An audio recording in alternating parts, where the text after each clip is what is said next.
मेरे अजीज दोस्तों और बुजुर्गों, ये हिस्सेदारी की लड़ाई है, ये बराबरी की लड़ाई है, आपको नेता बनाने की लड़ाई है। और अगर कोई आकर आपसे कहेगा कि ओवैसी यहाँ पर आया है तो बीजेपी जीत जाएगी, आप खुद जानते हैं कि ये बकवास है, ये बकवास है, इसमें कोई सच्चाई नहीं है। सुनिए, आप सुनिए हमारी बात को। 2019 के लोकसभा के चुनाव हम नहीं लड़े,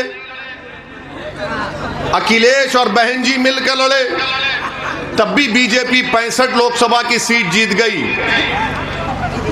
हमने कहा था आपको बीजेपी को वोट देने के लिए, इसीलिए हम आपसे कह रहे हैं कि आप सिर्फ वोट डालने वाले बन गए, वोट लेने वाले नहीं बने आप।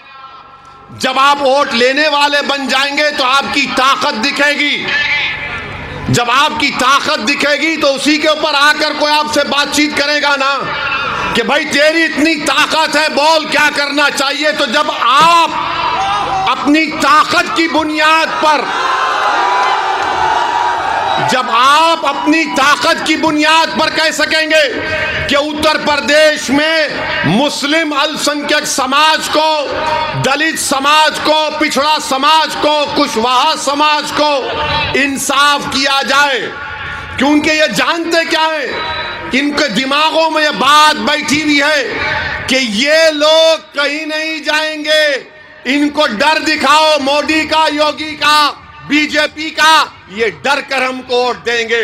ओवैसी आपसे कह रहा है कि डर की बुनियाद पर नहीं, उम्मीद की बुनियाद पर, खौफ की बुनियाद पर नहीं, खौफ की बुनियाद पर नहीं। अगर आपकी ताकत दिखाई देगी, और ताकत सिर्फ नारों से ताकत नजर नहीं आती, ताकत सिर्फ जज्बाती तकारीर से नजर नहीं आती, ताकत सिर्फ 1000 10,000 का मजमा जमा करने से दिखाई नहीं देती। जमहूरियत में, लोकतंत्र में ताकत वोट है। जब वोट की ताकत नजर आएगी तो सपा, बसपा, बीजेपी सब बोलेंगी कि अब इनसे पंगा लेना महंगा पड़ेगा।